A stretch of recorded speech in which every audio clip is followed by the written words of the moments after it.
నమస్తే, welcome to BRK real estate. నేను ఝాన్సీ. ఇవాళ మనతో పాటు మన స్టూడియోలో ఉన్నారు real estate investment advisor Nanduri Ravikumar గారు. మరి సార్ని ఇవాళ మనం అడగబోయే టాపిక్ ఏంటంటే అసలు తెలంగాణలో డెవలపింగ్ జోన్స్ ఏవి, ఆ జోన్స్ ఉంటే అలాంటి జోన్స్లో రియల్ ఎస్టేట్ పరంగా ఇన్వెస్ట్మెంట్ చేస్తే ఏంటి లాభం, అసలు ఏ మేరకు అభివృద్ధి చెందబోతుంది, వీటన్నిటి గురించి సార్ని అడిగి తెలుసుకుందాం. నమస్కారం సార్. నమస్తే సార్. మరి ఇప్పుడు తెలంగాణలో మీరు లాస్ట్ చాలా ఎపిసోడ్స్ చెప్పినట్టు పర్టికులర్ ప్లేసెస్ అయితే చెప్పారు సార్. మరి ఇంకా ఏ మేరకు ఏ పర్టికులర్ ఏరియాస్లో అంటే అక్కడ డెవలప్మెంట్ జరగబోతుంది సార్, అసలు ఆ జోన్స్ ఏంటి? హైదరాబాద్ తెలంగాణ అంటే హైదరాబాద్ ఫస్ట్ బేసిక్గా.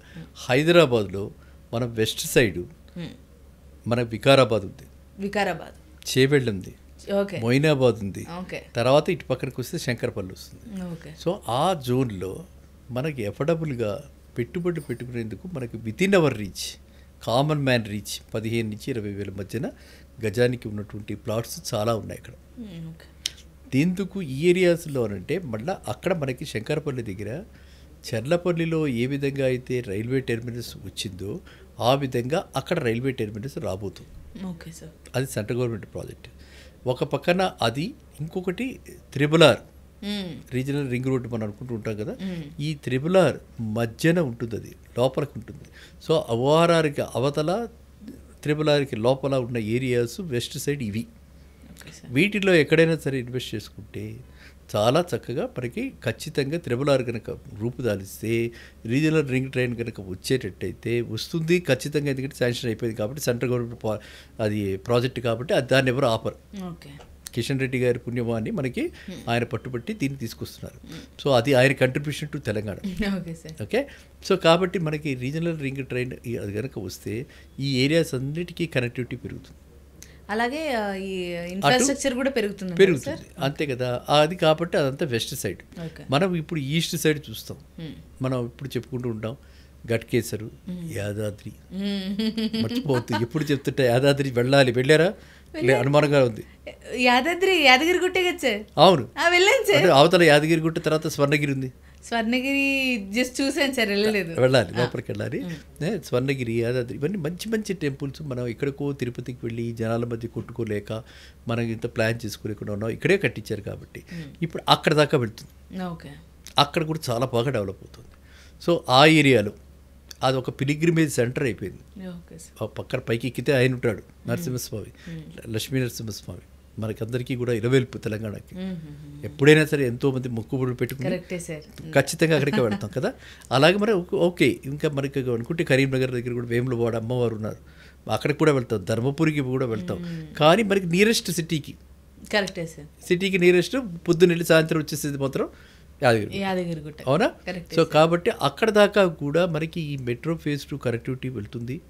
ఈ రీజనల్ రింగ్ ట్రైన్ అక్కడ దాకా వెళ్తుంది. మెట్రో ఫేజ్ 2 కనెక్టివిటీ కంటే రీజనల్ రింగ్ ట్రైన్ ఉంది కదా, ఈ రీజనల్ రింగ్ ట్రైన్ ఆ విధంగా ప్లాన్ చేశారు కాబట్టి ఆ ప్లేసెస్ దగ్గర కూడా మంచి డెవలప్ అయ్యే అవకాశం ఉంది. ఇంకా మీ విజయవాడ వైపు వస్తే సౌత్ సైడ్, విజయవాడ వైపు చౌటుప్పల్ దగ్గర నుంచి వెళ్తుంది రీజనల్ రింగ్ రోడ్డుకి ప్యారలల్గానే రీజనల్ రింగ్ ట్రైన్ వస్తుంది. దానికి దీనికి పక్కనే ఉంటాయి అనమాట, అనుసంధానమై. సో కాబట్టి అక్కడ కూడా చౌటుప్పల్ జస్ట్ 55 కిలోమీటర్స్ హైదరాబాద్కి. అది అంటే మన రామోజీ ఫిల్మ్ సిటీకి చూసుకుంటే 30 కిలోమీటర్స్ అంతే. 30 kilometres nothing.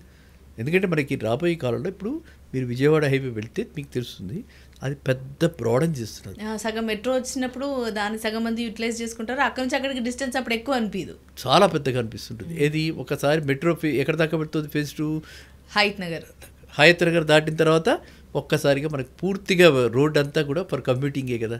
And rapid vehicles వస్తున్నాయి. ఈ గ్రీన్ బస్సెస్ ఏవైతే ఉన్నాయో, గ్రీన్ బస్సెస్లో డిఫరెంట్ మోడల్స్ వస్తున్నాయి, నాన్ స్టాప్స్ వస్తున్నాయి. ఇప్పటికే చౌటుప్పల్లి దాకా నాన్ స్టాప్స్, ఇప్పటికే సూర్యాపేట కూడా నాన్ స్టాప్స్ ఉన్నాయి. ఈ నాన్ స్టాప్స్ ఇంకా నెంబర్ పెరగబోతున్నాయి రాబోయే రోజుల్లో.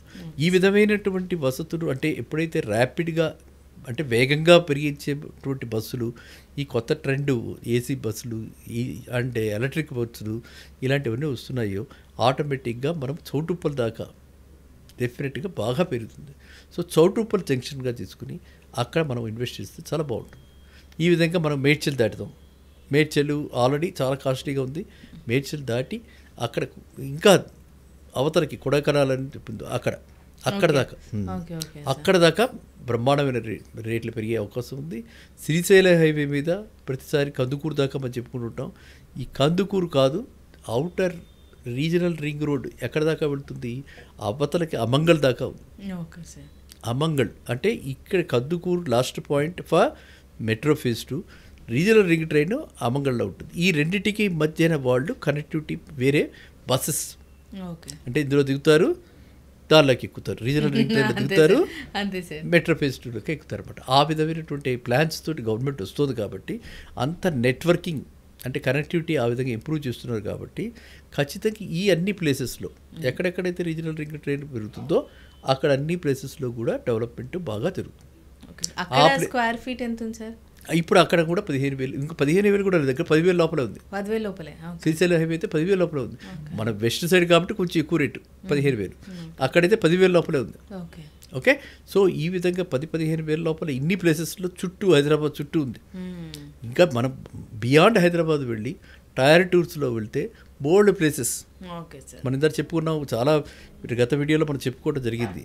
టైర్ 2లో వరంగల్లో ఉన్నాయి, వరంగల్లో కూడా టెక్స్టైల్ సిటీ వస్తుంది, వరంగల్లో కూడా ఒక చిన్న రీజనల్ రింగ్ రోడ్ లాగా వరంగల్లో కూడా ఒక రింగ్ రోడ్ వస్తుంది, అవుటర్ రింగ్ రోడ్, ఎయిర్పోర్ట్ చాలా పెద్దది వస్తుంది, అండ్ ఎయిర్పోర్ట్ ఖమ్మంలో కూడా వస్తుంది.